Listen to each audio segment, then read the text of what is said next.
The whole point of the grease is to keep everything moving smoothly, reduce friction. You got dirt caked into it, that's going to create a problem, and you know it's been around a little bit longer too. What are some of the signs of old, dried out grease? It's hard. It's hard, it's brittle. The color also, it turns grayish or blackish, usually gray.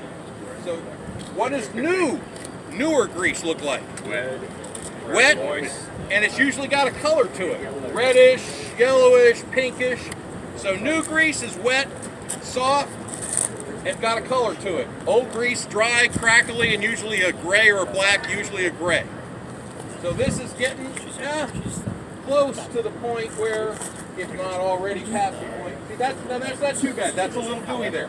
So even though it doesn't have any color, it's still got some nice softness and goo to it. That's another reason why you want to have your gloves on when you're doing walk around inspection. Here are your tie. Here's the chains you use for tie downs. Just another little thing.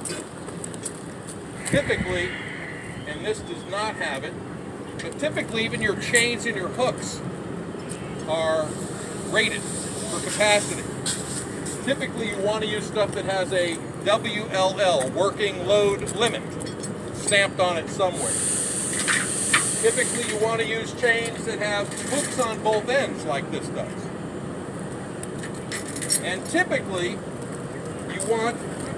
always, you want a separate chain for each tie down point. I see all the time where someone takes a big, long chain, and this looks like one really big, long chain. So that kind of makes me think that someone's using that one big, long chain, attaching it to a trailer, stringing it around, and attaching it to another point.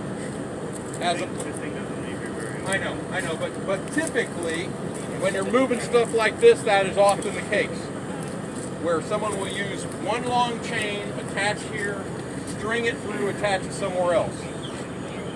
You're supposed to have a separate chain for each attachment point. Because when you got one big long chain that breaks any one point, then you've just lost 2 attachment points. So rather than have one big long chain that can wrap around the whole thing, you want 4 medium to short chains. And you're going to strap closely to wherever the attachment point is and to where you're going to hook it in. All right, what are we looking for when we get around to the tires? And the wheels.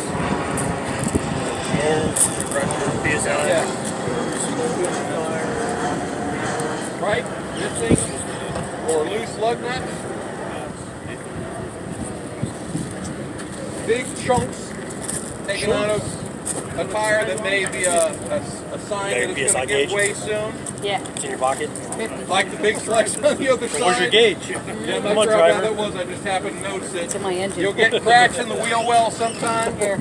You want to look out for that. That's not good. See how fast it comes out. Do you have any other tires to look at that?